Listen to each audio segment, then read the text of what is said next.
Hello friends, welcome to my channel oceans of the current affairs. जैसे कि आप सबको पता है कि यूपीएससी ने अपनी प्रीलिम्स की डेट 4 अक्टूबर को निकाली है और हमारी सीडीएस की भी नवंबर में एग्ज़ाम्स की डेट आ गई है।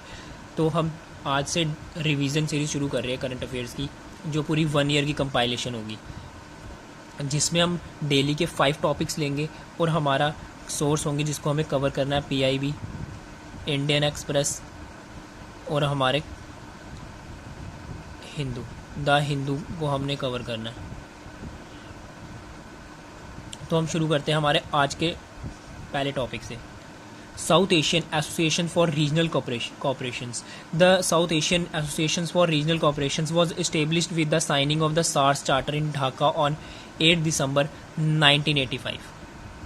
गाइज, ये जो बॉडी बनी थी ये साइन हुआ था सार्क चार्टर हुआ था तो ढाका में हुआ था 8 दिसंबर 1985 में, तब ये बॉडी बनी थी। इसका हेड क्वार्टर है काठमांडू, नेपाल में। गाइज, हेड क्वार्टर याद रखना इस बॉडी का, सार्क का हेड क्वार्टर है काठमांडू, नेपाल में। और इसके मेंबर्स कौन से हैं, मेंबर्स पर आते हैं। इसके मेंबर है अफगानिस्तान, बांग्लादेश, भूटान, इंडिया, मालदीव्स, नेपाल, पाकिस्तान और अपना श्रीलंका। ये देखो, मैं मैप में मैंने आपको शो किया है, ये रहा मैप, और मैप में ये रहा अफगानिस्तान, नेपाल का, यहाँ पर है भूटान, यहाँ पर है बांग्लादेश, यहाँ पर है श्रीलंका, यहाँ पे मालदीव्स, यहाँ पर है पाकिस्तान, यहाँ पर है, और ये रहा हमारा प्यारा भारत। गाइज, मैप बहुत अच्छे से याद रखना क्योंकि हर एग्ज़ाम्स की सबसे फर्स्ट प्रायोरिटी ही मैप होती है। आपसे एक क्वेश्चन मैप से ज़रूर पूछेंगे ही पूछेंगे, कोई भी एग्ज़ाम्स हो, तो मैप को थोड़ा अच्छे से पढ़ लेना। अब इसकी जो ऑब्जर्वर कंट्रीज़ है वो है 9, और इसकी पहली है Australia, China, the European Union, Iran, Japan, the Republic of Korea, Mauritius, Myanmar, the United State of America. अब इसके ऑब्जेक्टिव्स पे आते हैं। To promote the welfare of the peoples of the South Asia and to improve their quality of life. इसका main objective होता है कि welfare of the peoples and improve their quality of the life. उसके ऊपर इनके talks चलते हैं कि क्या चीज़ें हमें और इम्प्रूवमेंट करनी चाहिए, क्या नए इनिशिएटिव्स लाने चाहिए, क्या हम अमेंड कर सकते हैं। Like to accelerate economic growth, social progress and culture development in the regions and to provide all individuals the opportunity to live in dignity to realize their full potential, to promote and strengthen collective self-reliance amongst the country of South Asia. अब इसका अगला है to contribute to mutual trust, understandings and appreciations of another problems. इसका last objective है to strengthen cooperations with other developing countries. उनके साथ cooperation maintain रखना, cooperate करके चलना। लाइक, और ये बहुत इंपॉर्टेंट है। Afghanistan becomes the newest members of the SAARC at the 13th annual summit in 2015। ये चीज़ याद रखना कि अगर पूछ सकते हैं कि अभी नया मेंबर कौन ऐड हुआ है इसके साथ, तो वो अफगानिस्तान हुआ है। और कौन से समिट में हुआ है, वो 13th, और 13th समिट कब हुई है, वो है 2005 में। ये चीज़ पूछ सकते हैं, ये याद रखना गाइस, बहुत इंपॉर्टेंट है। अब हम आते हैं अपने सेकेंड टॉपिक के ऊपर, archaeological survey of India. It is an attached office under the Department of Culture, Ministry of Culture। ये चीज़ ये पूछी जा सकती है इसमें कि ये कौन से मिनिस्ट्री के अंडर आता है, तो हमेशा याद रखना मिनिस्ट्री ऑफ कल्चर के अंडर आता है। ASI was found in 1861 by Alexander Cunningham, who became its first Director General। तो गाइस, इसमें दो चीज़ें पूछी जा सकती है। फर्स्ट कि ASI कब बना था, या फिर पूछा जा सकता है इसका फर्स्ट डायरेक्टर जनरल कौन था। अगर ये चीज़ पूछेंगे तो ये नाम बहुत याद रखना गाइस, ये नाम अलेक्जेंडर कनिगम याद रखना। It is a multi disciplinary organisation including explorations and exhibitions, chemical conservations, horticulture operations, museums, under water, archaeological, pre history branch, epigraphy, publication et cetera. With the expansion of the survey, the scope and sphere of the activities of all the branches increase rapidly. As on today, there are 3,600 67 centrally protected monuments including 22 world heritage monument sites. Guys ये जो पूरी body है archaeological survey of India, ये जो भी हमारे पुराने monuments है लाइक अब हमारे ताजमहल हो गए, जब जो 100 साल पुराने मोनूमेंट्स होते हैं, बहुत ओल्डेस्ट और जो बहुत फेमस होते हैं, ये उसको प्रोटेक्ट करने का काम करती है। अभी इसको मैं आर्ट एंड कल्चर में और अच्छे से कवर करूँगा क्योंकि अभी 2-4 चीज़ें हैं, 2-4 मोनूमेंट्स हैं जो अभी लेटेस्ट न्यूज़ में आए हैं जिनको इसने कवर किया है। ये उसको प्रोटेक्ट रखती है, उसके पूरी मेंटेनेंस का काम, सब चीज़ का काम इसी का होता है। अब आते हैं हम अपने अगले पे। अगला टॉपिक है हमारा programme for international students assessment, PISA. अब पीसा क्या है? फर्स्ट ऑफ ऑल थोड़ा बहुत पीसा से पहले जान लेते हैं कि क्या क्या चीज़ें हैं।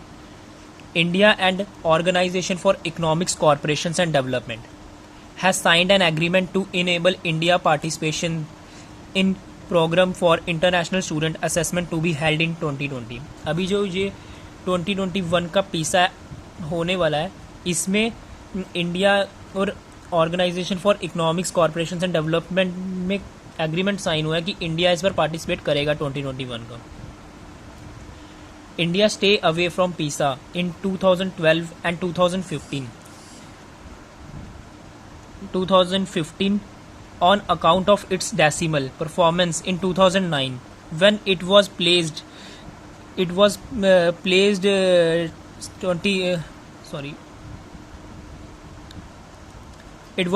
72 amongst the 74 participating countries।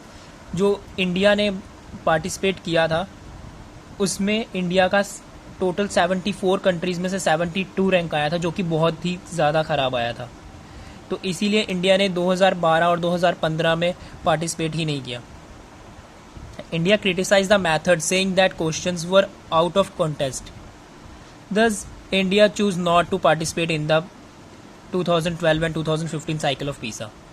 इसीलिए इंडिया ने 2012 और 2015 की साइकिल में पीसा में पार्टिसिपेट नहीं किया। अब थोड़ा सा जान लेते हैं कि पीसा है क्या। पीसा is an international survey held every 3 years coordinating by the Organization for Economics Corporations and Development। जो पीसा है ये हर 3 साल में कंडक्ट कराया जाता है, और वो कोऑर्डिनेट कौन कराता है? Organisations for the economics corporations and development. इस बॉडी का नाम याद रखना। फर्स्ट कंडक्टेड, ये सबसे पहले कंडक्ट हुआ था 2000 में। The major domain of study rotates between reading mathematics and science in each cycle. It is a competency based test designed to assess the ability of the 15-year-old candidate। हमेशा याद रखना guys, ये 15 years के candidates के लिए ये चीज़ पूछ सकते हैं। यूपीएससी में ये क्वेश्चन आ सकता है कि कितने ईयर के बच्चे इसमें पार्टिसिपेट करते हैं। That measures their reading mathematics and science literacy every 3 years to apply their knowledge to real life situations. वो कैसे इसको सिचुएशन को डील करते हैं, लाइक ये सब की मेज़र की जाती है। अब हमारा सेकंड लास्ट टॉपिक आता है border dispute between India and Nepal. Guys पहले मैं आपको अपने नोट से पढ़ाने से पहले कुछ चीज़ें इसमें अपने से बता देता हूँ। ये जो डिस्प्यूट है ये काला पानी डिस्प्यूट है, और ये काली रिवर के ऊपर डिस्प्यूट है, और ये नेपाल और इंडिया का डिस्प्यूट है। इसमें अभी लेटेस्ट करंट नेपाल ने अपना एक न्यू मैप अपने पार्लियामेंट में, जो उनका वो होता पार्लियामेंट, उसमें दोनों हाउस में शो कर दिया हुआ है पास करने के लिए, और साथ में जिसमें उसने पूरा काला पानी अपने ही अंडर दिखाया हुआ है कि ये हमारे अंडर आता है। अब आते हैं हम थोड़े नोट्स के ऊपर। Currently India and Nepal have border disputes over काला पानी, लिम्पियादुरा, Lipu lake, 3 junctions between India, Nepal and China, and Sasta area, Western Champaran district of Bihar। अब Kalapani region. Kalapani is a valley that is administered by India as a part of the Pithoragarh district of Uttarakhand. It is situated on the Kailash Mansarovar route। The Kali River in the Kalapani regions demarcates the border between India and Nepal. The Treaty of Sogoli, signed by Kingdom of Nepal and British India after Anglo-Nepalese War in 1816, located the Kali rivers as Nepal western boundary with India. The source of Kali river led to boundary dispute between India and Nepal, with each countries producing maps supporting their own claims.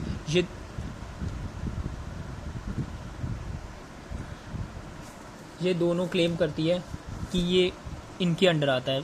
Nepal भी यही claim करती है और India भी claim करती है कि ये काला पानी है, ये इनके अंडर आता है।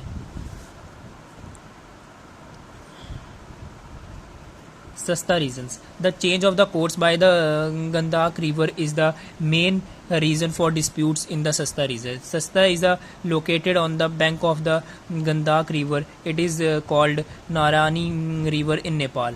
It joins Ganga near Patna, Bihar. अब हमारा लास्ट टॉपिक आता है TOI 700D। ये एक प्लैनेट है जो कि नासा ने फाउंड किया है। The planet was found by NASA transiting exoplanet survey satellite TESS mission which was launched in 2018 with TOI 700D. TESS has discovered its first Earth-sized planet in its star habitable zone. In comparison to the Earth, TOI 700Z measures 20% larger than Earth. Guys ये चीज़ हमेशा याद रखना, ये 20% larger than Earth से. It orbits its star TOI 700 one every 37 days. TOI-D is the outermost planet and the only one in the TOI 7S habitable zone. A habitable zone क्या है? Habitable zone also called as Goldilocks zone, and Goldilocks zone is the area around a star where it is not too hot and not too cold for liquid water to exist on the surface of the surrounding planet. Goldilocks zone क्या है? Goldilocks zone वो है जहाँ ना ज़्यादा hot हो ना ज़्यादा कोल्ड हो, कि जहाँ पर पानी मिल सके। पानी अगर जहाँ पानी मिलेगा वहाँ लाइफ मिलेगी। तो ये क्योंकि हमारा गोल्डीलॉक्स जोन के अंदर हमारा अर्थ आता है जहाँ पे ना ज़्यादा हॉट है ना ज़्यादा कोल्ड है, जिससे वाटर कैपेबिलिटी है और लाइफ भी है। तो वही माना जा रहा है कि वो भी एक गोल्डीलॉक्स जोन के अंदर आ रहा है। उसके वहाँ पे भी पानी होने की संभावना जताई जा रही है कि हो सकता है पानी, जिससे उनको वहाँ पे भी लाइफ मिल सकती है। थैंक यू गाइस, हमारे आज के सारे टॉपिक कवर हो गए।